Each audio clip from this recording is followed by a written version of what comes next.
जलाली फ़तामत अज़ीम नाम है। तमाम भाइयों बहनों बेटियों को बहुत बहुत सलाम। बच्चों को प्यार, खुद हम सबको बरकत दे। और हम रोज़े के तल्लुक़ से सीख रहे थे कि रोज़ा जो है ये खुदा और इंसान के दरमियान एक बहुत गहरा तल्लुक़ है। और हम देखते हैं कि हिप्पोलिटस ये जो है 170 और 336 AD में ये शख्स रूनमा हुआ था, और ये दूसरी और तीसरी सदी ईस्वी का एक मसीही मुसन्नफ़ था और चर्च ऑफ रोम का एक एल्डर था। और ये पहला मुखालिफ पोप था, ये यूनान का रहने वाला था। और इसने क्या किया कि इसने 40 रोज़ों का जो था आगाज़ किया। और हम खुदा के कलाम में देखते हैं कि हमें खुदा के कलाम में उन सारी रवायात को, उन सारी बातों को छोड़ने के लिए कहा गया है। और हम देखते हैं कि खुदा यीशु मसीह की ज़मीनी ज़िंदगी के अंदर भी जो है हमें यही बताया गया है कि हमारा तल्लुक़ सिर्फ़ और सिर्फ खुदा के साथ होना चाहिए, ना कि इंसान के साथ होना चाहिए। चूँकि जो रोज़ों का तल्लुक़ है ये चूँकि रोम से आया है। और हम देखते हैं कि 325 में जब नकाया की कौंसल बैठी और उन्होंने उस वक़्त जो रूल्स रेगुलेशंस बनाए, कवानीन बनाए, तो उन्होंने उस वक़्त इस लेंट को भी जो है मुतारफ़ करवाया। उन रोज़ों को जो है वो कलीसियाओं पर जब मुसल्लत कर दिया, कह दिया कि ये जो रोज़े हैं ये कलीसियाई तौर पर मनाए जाएंगे, रखे जाएंगे, और इनका जो आगाज़ वो शुरू किया गया। और हम एक बात ये भी जानते हैं कि जब भी कलीसियाई रोज़े शुरू होते हैं तो वो हमेशा बुध से शुरू होते हैं। और हम अगर बाइबल मुकद्दस में से देखें यीशु मसीह की ज़मीनी ज़िंदगी के बारे में, तो जब यीशु मसीह ने 40 दिन 40 रात का रोज़ा रखा तो यीशु मसीह ने क्या, हम इस बात को जान सकते हैं कि यीशु मसीह ने जो रोज़ा था वह बुध के दिन रखा था? तो हमें तो कहीं ऐसी बाइबल मुकद्दस में से बात नहीं मिलती। और ना हम देखते हैं कि बाइबल मुकद्दस में से कि यीशु मसीह ने जिस दिन बुध के दिन रोज़ा रखा तो यीशु मसीह ने अपने सर पर जो है राख मली हो और क्रॉस बनाया हो। तो आज कलीसियाओं में जो है ये राख का बुध जब मनाया जाता है तो वह अपने सरों पर जो है वो राख मलते हैं। तो यीशु मसीह ने तो जब 40 दिन 40 रात का रोज़ा रखा या फाका किया तो उन्होंने तो बुध का दिन उस दिन नहीं था और ना उन्होंने वो राख रखी थी। तो ये कलीसियाई कवानीन जो हैं ये बनाए गए और ये राइज कर दिए गए, और वहाँ से ये रस्म और रिवाज जो हैं आज कलीसियाओं में आए हैं। और मैं बाइबल मुकद्दस में से आपको एक हवाला पढ़ के बताना चाहता हूँ यीशु मसीह के ताल्लुक़ से। यीशु मसीह ने बड़ी ख़ास और क्लियर बातें अपने शागिर्दों के साथ की। हम देखते हैं मत्ती की अंजील खुदा के कलाम में से उसका नामा बाप और उसकी नामी आयत में आपके लिए पढ़ता हूँ। यीशु मसीह ने वहाँ से आगे बढ़कर मत्ती नामी एक शख्स को मसूल की चौकी पर बैठे देखा और उससे कहा कि मेरे पीछे हो ले। वो उठकर उसके पीछे हो लिया। और जब वो घर में खाना खाने बैठा तो ऐसा हुआ कि बहुत से मसूल लेने वाले और गुनाहगार लोग यीशु के शागिर्दों के साथ खाना खाने बैठे। और फरीसियों ने यह देखकर उसके शागिर्दों से कहा, तुम्हारा उस्ताद मसूल लेने वालों और गुनहगारों के साथ क्यों खाता है? उसने ये सुनकर कहा, तंदुरुस्तों को दबीब दरकार नहीं बल्कि बीमारों को, मगर तुम जाकर उसके माहनी दरियाफ्त करो कि मैं कुर्बानी नहीं बल्कि रहम पसंद करता हूँ। और जब यीशु मसीह ने ये सारी बातें अपने शागिर्दों से कहीं और कहा, क्योंकि मैं रास्तबाजों को नहीं बल्कि गुनाहगारों को बुलाने आया हूँ। और उस वक़्त यूहन्ना के शागिर्दों ने उसके पास आकर कहा, क्या सबब है कि हम और फरीसी तो अक्सर रोज़ा रखते हैं और तेरे शागिर्द रोज़ा नहीं रखते? यीशु ने उनसे कहा, क्या बराती जब तक दूल्हा उनके साथ है मातम कर सकते हैं? मगर वह दिन आएंगे कि दूल्हा उनसे जुदा किया जाएगा। उस वक़्त वो रोज़ा रखेंगे और कोरे कपड़े का पाबंद पुरानी पोशाक में कोई नहीं लगाता, क्योंकि वो पाबंद पोशाक में से कुछ खींच लेता है और वो ज़्यादा फट जाता है। और यहाँ खुदा यीशु मसीह ने जिस बात की तरफ इशारा दिया है, यीशु मसीह ने कहा कि जब तक दूल्हा उनके साथ है मातम कर सकते हैं। अगर कोई भी अगर किसी शादी में ब्याह में जाएं तो उस वक्त तो जो शादी के लोग जो होते हैं वो तो खुशियां मना रहे होते हैं, क्योंकि दूल्हा उनके साथ होता है। और अगर दूल्हा हमारे साथ है, यीशु मसीह अगर मेरे साथ है, तो हम मातम नहीं कर सकते, क्योंकि मातम और गिरियाजारी जो थी वो ओल्ड टेस्टामेंट में हमें मिलती है। लेकिन अब दूल्हा जो है वो हमारे साथ है। हम अपने गुनाहों का इकरार कर चुके हैं, अब हम तौबा कर चुके हैं। अब बेशक दूल्हा हमसे बिल्कुल दूर है। किस तरह से? जब हम खुदा के हुक्मों की नाफरमानी करते हैं, दूल्हा हमसे जुदा हो जाता है। और यहां यीशु मसीह ने कहा था कि जब तक दूल्हा उनके साथ है मातम कर सकते हैं, मगर वो दिन आएंगे कि दूल्हा उनसे जुदा किया जाएगा, उस वक्त वो रोज़ा रखेंगे। अब बहुत सारे ऐसे लोग हैं जिनसे धुला जुदा है, जिन्होंने यीशु मसीह को कबूल नहीं किया, जिनके अंदर खुदावंद यीशु मसीह की खुशखबरी नहीं है, क्योंकि उनकी ज़िंदगियों से धुला निकल गया है, वो यीशु मसीह निकल गया है जिधर यीशु मसीह उनको लाना चाहते थे। अगर तौबा की है, अगर आपने बपतिस्मा लिया है, आप यीशु मसीह पर ईमान रखते हैं, इकरार करते हैं, तो फिर धूला आपके साथ है। और धूला जब आपके साथ है तो वह अपनी दुल्हन को लेने के लिए जल्द आने वाला है। इब्रानियों के नाम पौलुस रसूल का खत और उसका 4 बाब उसकी 14वीं आयत में लिखा है, बस जब हमारा एक ऐसा बड़ा सरदार काहिन है जो आसमानों से गुजर गया, यानी खुदा का बेटा यीशु, तो आओ हम अपने इकरार पर कायम रहे, क्योंकि हमारा ऐसा सरदार काहिन नहीं जो हमारी कमजोरियों में हमारी मदद ना हो सके, बल्कि वो सब बातों में हमारी तरह आजमाया गया तो भी बेगुनाह रहा। बस आओ हम फजल के तख्त के पास दिलेरी से चले, ताकि हम पर रहम हो और फजल हासिल करे जो ज़रूरत के वक्त हमारी मदद करता है। खुदा यीशु मसीह का फजल जो है वो हर वक्त हर लम्हा हमारी मदद करता है। और रोज़ा जो है ये हमारा शख्सी ताल्लुक है खुदा के साथ, एक बातनी ताल्लुक है, और ये खुदा ने हमें इख्तियार दिया है। और खुदा ने जब हमें इख्तियार दिया है तो हमें उस इख्तियार को जानने की ज़रूरत है कि मसीह यीशु ने हमें क्या इख्तियार दिया है। यीशु मसीह ने कहा था कि जब तुम रोज़ा रखो तो रियाकारों की तरह अपनी सूरत उदास ना बनाओ, क्योंकि वह अपना मुंह बगाड़ते हैं। फकी फरीसी जो थे वो अक्सर जब रोज़ा रखते थे तो वो अपने मुंह को बगाड़ते थे, अपने बाल जो थे वो खराब कर लेते थे, उनको बखेर लेते थे, अपने मुंह पर वो राख मार लेते थे, अपने कपड़े फाड़ लेते थे, अपनी पोशाकों को वो चीर फाड़ देते थे, और अपने आप को इतना बना लेते थे कि लोग उन पर रहम करे। और वो लोग जो थे इस तरह अपनी ज़िंदगियों को ख़राब करते और अपने आप को रोज़ादार बनाने के लिए लोगों के सामने आते थे। और यीशु मसीह ने उनकी तरफ इशारा करके कहा कि तुम अपनी सूरत उदास ना बनाओ, क्योंकि वो अपना मुंह बगाड़ते हैं ताकि लोग उनको रोज़ादार जाने। मसीह यस्सु में मेरे अजीज भाई और बहनों, मसीह यस्सु ने कहा था कि मैं तुमसे सच कहता हूं। अब यहां यस्सु मसीह जो हैं वो मुझे और आपको सिखा रहे हैं, यस्सु मसीह मुझे और आपको बता रहे हैं। यस्सु मसीह ने कहा कि मैं तुमसे सच कहता हूं कि वो अपना अजर पा चुके। अब वो जो फकी फरीसी थे, जो आज के दौर में फकी फरीसी जो है वो ऐसा काम करते हैं, रस्मी तौर पर दिखावे के लिए रसूमाती रोजे रखते हैं, कलीसियाई रोजे रखते हैं, डिनोमिनेशन रोजे रखते हैं, लेकिन खुदावन ने इन सब रोजों से हमें दूर रहने के लिए कहा है। मसीह यीशु ने कहा था कि जब तू रोजा रखे, खुदावन यीशु ने हर एक बेटे को, हर एक बेटी को ये इख्तियार दिया है कि जब उसका दिल चाहे वो रोज़ा रख सकता है। आप एवरीडे रख सकते हैं, हर वीक रख सकते हैं, हर माह रोज़ा रख सकते हैं, हर साल में रोज़ा रख सकते हैं। और जब खुदा का पाक रूह आपकी ज़िंदगी में आना चाहे, खुदा का पाक रूह आपकी ज़िंदगी में आता है, कबूल करते हैं, तो फिर आपका राब्ता खुदावंद के साथ मजबूत होता है। खुदा का रूह आपकी ज़िंदगी में उस वक्त नहीं आता जब आप खुदावंद यीशु मसीह को कबूल नहीं करते।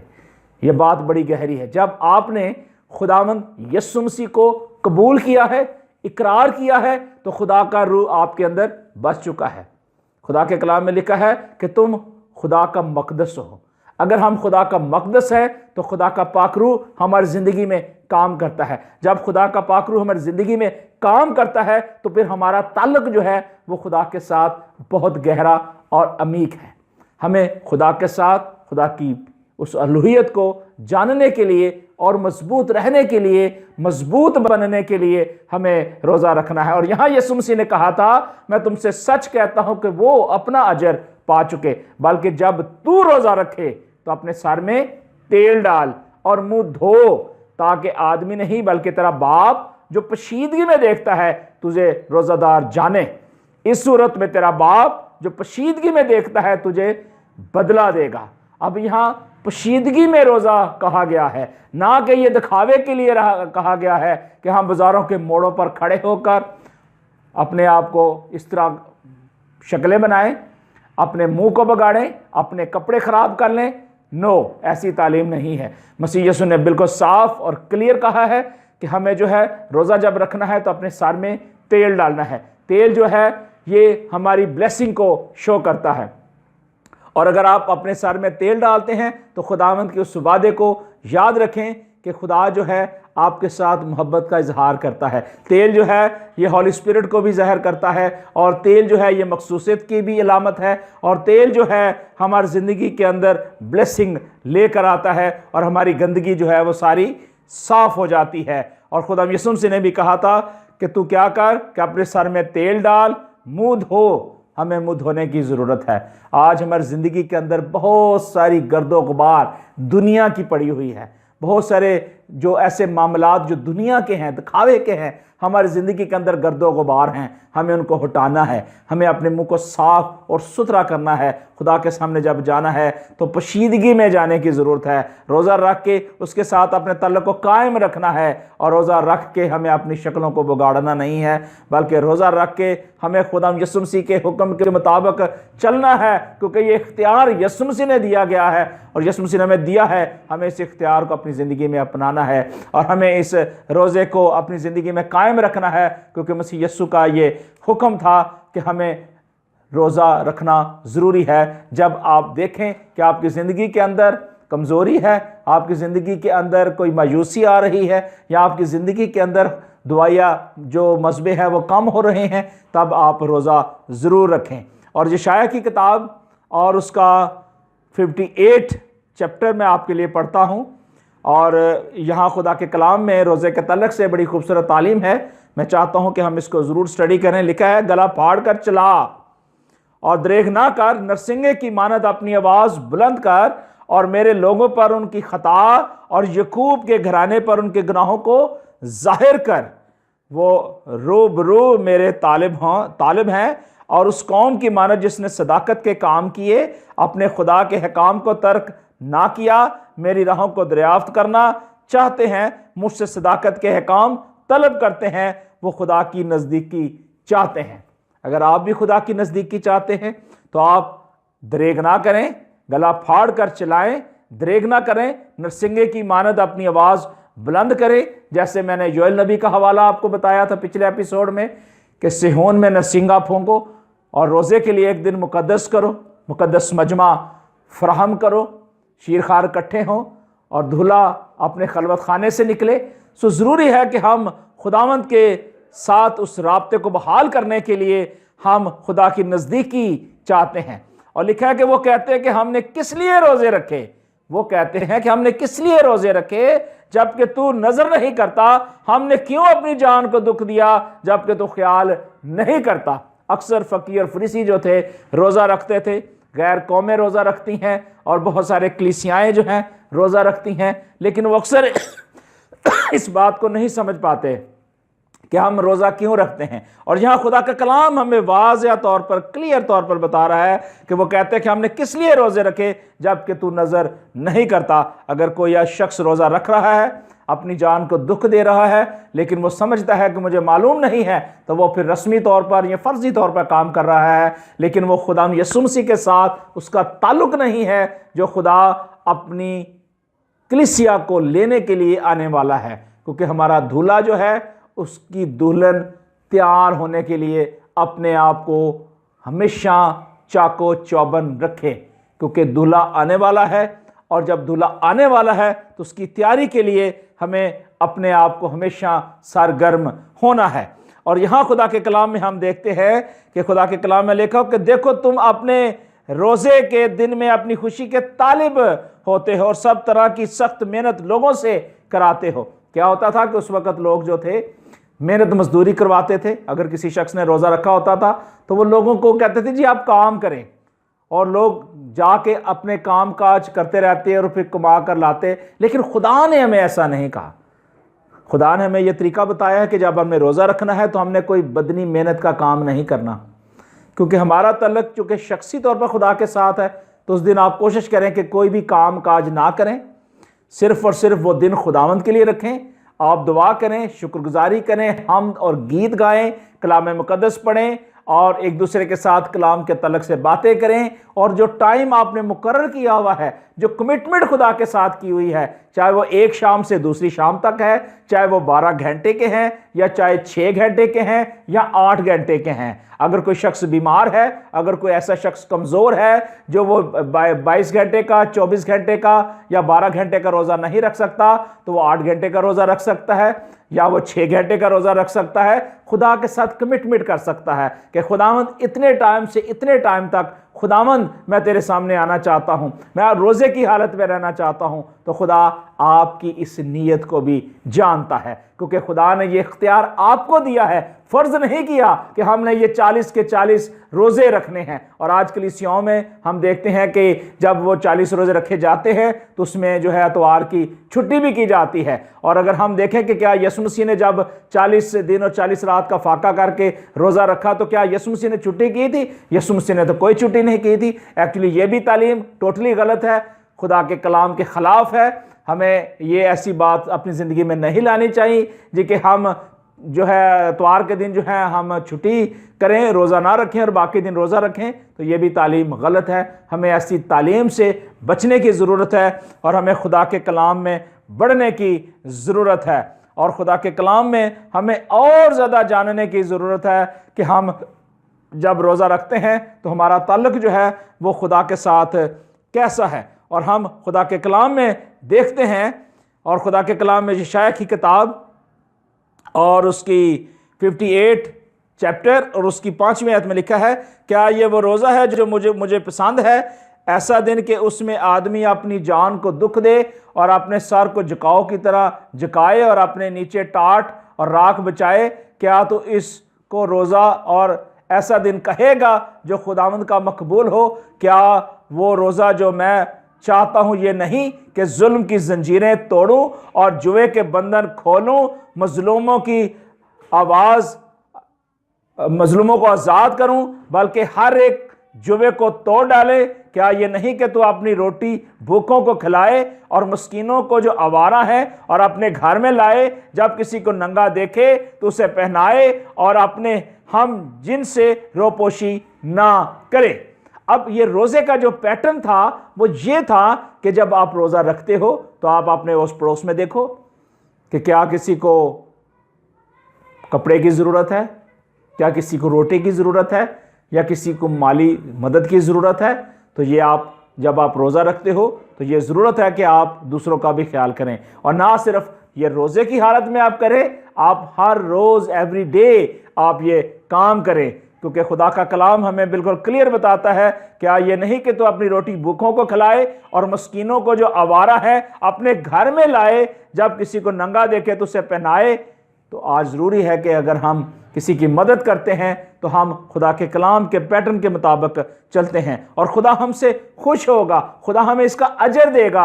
और अजर जो है वो बरकत को लेके आता है, क्योंकि बरकत जो है इसका तल्लक जो है नजात के साथ नहीं है। नजात जो है सिर्फ और सिर्फ खुदावंद यीशु मसीह पर ईमान लाने के ज़रिए से है। अब रोज़े का जो ताल्लुक है ये अजर के साथ है, ये खुदावंद की वफादारी के साथ है, ताबेदारी के साथ है। और हमें इस बात को समझने की ज़रूरत है कि खुदावंद की वफादारी और ताबेदारी जो है वो बरकत को लेके आती है, और नाफरमानी जो है वो गुनाह को लेके आती है, और गुनाह जो है वो मौत को लेकर आता है। और मौत जब ज़िंदगी में आ जाती है तो वो सब कुछ ख़त्म हो जाता है। लेकिन खुदा की मोहब्बत हमारी ज़िंदगियों में डाली गई है ताकि जो कोई उस पर ईमान लाए हलाक ना हो बल्कि हमेशा की ज़िंदगी पाए। सो खुदा यही चाहता है कि हमारी तौबा तक नौबत पहुँचे, हम ऐसा रोज़ा रखें जिसमें कोई भी ऐसी बात ना हो जो दुनियादारी की हो, बल्कि हमारा रोज़ा जो है वो खुदावंद की मर्ज़ी के मुताबिक हो। और जब हम रोज़ा रखें तो हम कोशिश करें कि अपने आप को बिल्कुल खुदावंद यीशु मसीह के सुपुर्द करें, खुदावंद यीशु मसीह को अपना शख्सी निजात हिंदा माने और अपने आप को संवारें, अपने आप को बिल्कुल पाक और साफ रखें और अपना वक्त जो है वो खुदावंद को दें, क्योंकि खुदावंद को ये पसंद है कि उसके लोग जो है सच्चाई के साथ, ईमानदारी के साथ, वफादारी के साथ खुदावंद के सामने हाजिर हों। चूँकि रोज़ा चूँकि खुदा और इंसान के साथ एक गहरा ताल्लुक़ है, उस ताल्लुक़ को बहाल कीजिए।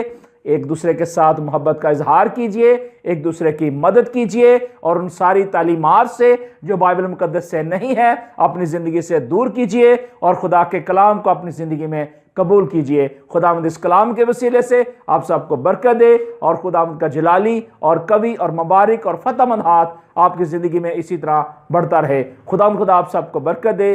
God bless you.